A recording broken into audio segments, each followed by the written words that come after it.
Good morning, everybody. Thank you, Jill. Everybody say, thank you, Jill. Thank you.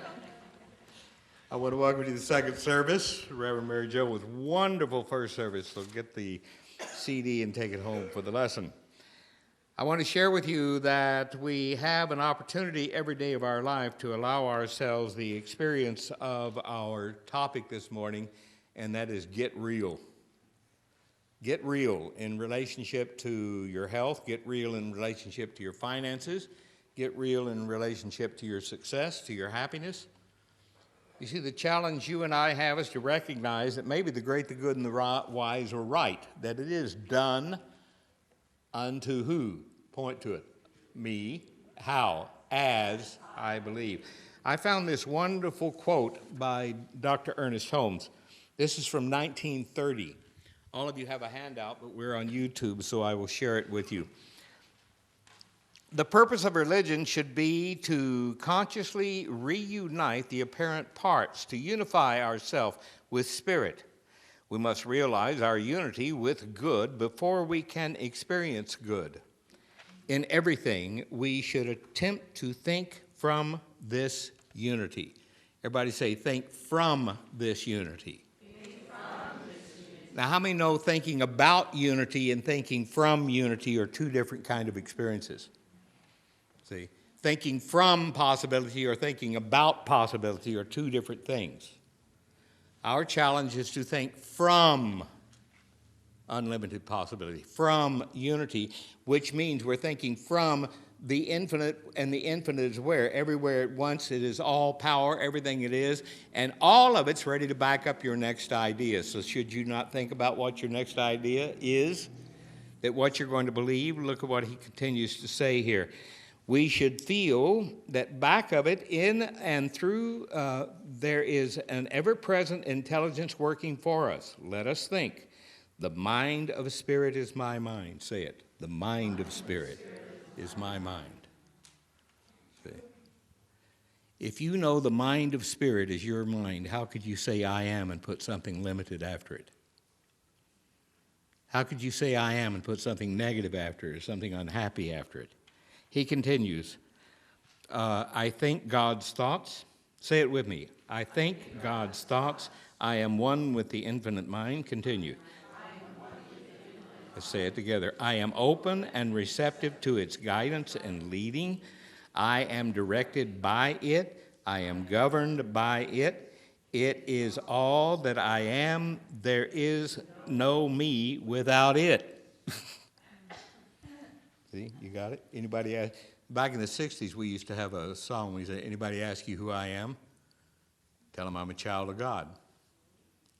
Anybody ask you who I am? Tell them I'm an offspring of the infinite. Anybody ask you who I am? Tell them I'm unlimited possibility waiting for my next idea. Because you see, the universe cannot say no to you. Dr. Holmes continues, infinite mind is sensed in these silent moments of direct receptivity when one feels themselves alone with the universe.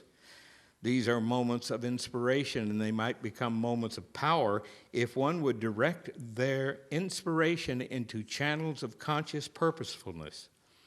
Heaven is never very far away. Reality manifests itself through fact into everyone's experience.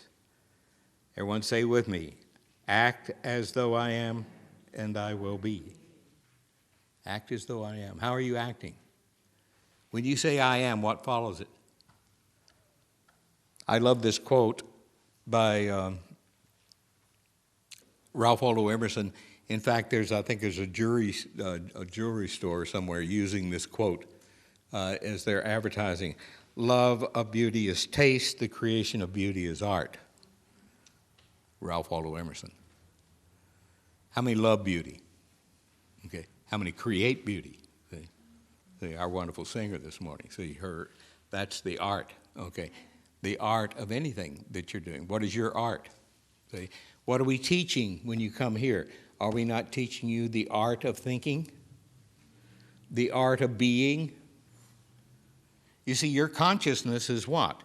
Your consciousness is whatever you choose to let it be, and we are all being. See, everyone say right now, this morning, I am being the consciousness of being here. See? And the people who aren't here are being the consciousness of being somewhere else. So you're always being the consciousness of your choice. And you can choose, how many know when you woke up this morning you could have made a choice not to be here? Okay? And let's all give a hand to everybody who made the choice to be here. Especially those that came from Sacramento. I really appreciate you driving all this way. Anyhow, I have a treatment here. I recommend that all of you use it. In our wonderful, we're having a great Thomas Troyd class. In the, are we not? Yes. Oh, yeah. Anyhow, listen to what Thomas Troyd says on this is reciprocal action of the universe and individual minds. This is the material we're working with in the second year. It must be admitted, Judge Troyd says, it must be admitted that the foregoing consideration brings us to the borders of theological speculation. But the student must bear in mind that as a mental scientist, it is his or her business to regard even the most exalted spiritual phenomena from a purely scientific standpoint, which is that of the working of a universal natural law. How many realize that religious science is not a religion based on a bunch of stories you have to believe? And if you don't believe them, we'll send you to the place religious science doesn't believe in. Okay. That's what Dr. Holy, you heard me tell this. When Ernest Holmes in 1947 agreed to let religious science become a church, he says, we got a problem because we don't believe in hell, therefore we don't have a place to send people who disagree with us. So our challenge is to be so good every Sunday, people want to come back and see if we can repeat the experience. Now, the challenge again that we have, everybody say with me, the mind of the universe is alive today as me. See, there's no exception to it. How many are aware of Epictetus? Epictetus. Oh, yes, Nancy raised her hand. Nancy and Celeste. Anyhow, go look up Epictetus. Anyhow. A couple thousand years ago, Epictetus said this. It's very interesting. You know, when you find metaphysical teaching, no matter if it's this morning or 2,000 years ago, it's as if it was said today. Why? Because you see, metaphysical teaching doesn't have a time frame. Metaphysical teaching is what Jesus taught didn't become true because he taught it because it was true. Okay. It didn't suddenly arrive when he arrived here. He arrived here and became aware of it and tried to teach it. But dualistic minds were listening to it, and they could not interpret it from oneness. They interpreted it from duality, so they decided to worship the teacher instead of pay attention to what he was teaching. Okay.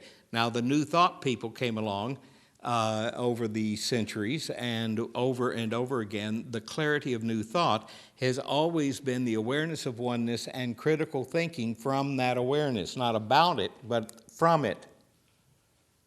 Epictetus said this: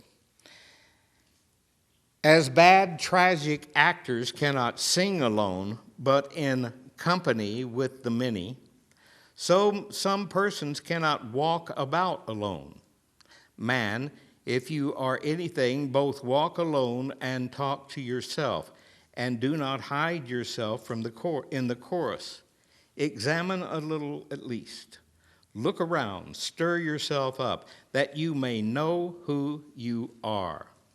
When a man drinks water, or does anything for the sake of practice, discipline, whenever there is an opportunity, he tells it to all. I drink water, he says. It is for this that you drink water. Is it for this you drink water? Man, if it is good for you to drink, drink. But if not, you are acting ridiculously. But if it is good for you, and you do drink, say nothing about it to those who are displeased with water drinking. You follow what he's saying here? Okay. See, who cares? Let the world see what you say you know. Don't just let them hear about it. Get yourself to a point where you can look at your life and say, okay, I am ready, willing, and able to be anything I let go and let myself become. And by right of consciousness, I have faith in myself. Therefore, I refuse to abandon myself to this nonsense, abandon myself to doubt, abandon myself to confusion and worry and fear. See, you are, how many, for 36 years I've been standing in this platform teaching a basic lesson. Say with me, when I know what and who I am, I can move through anything and be unmoved by it. Can you move through anything and be unmoved by it? Now, a lot of people look at their life and they say, I have a problem. Then they find metaphysics, they find new thought, and they start saying, I don't have a problem. Okay. Now, that's not going to heal the problem. Okay. You want to know how to heal the problem? We talked about this in Detroit class the other night.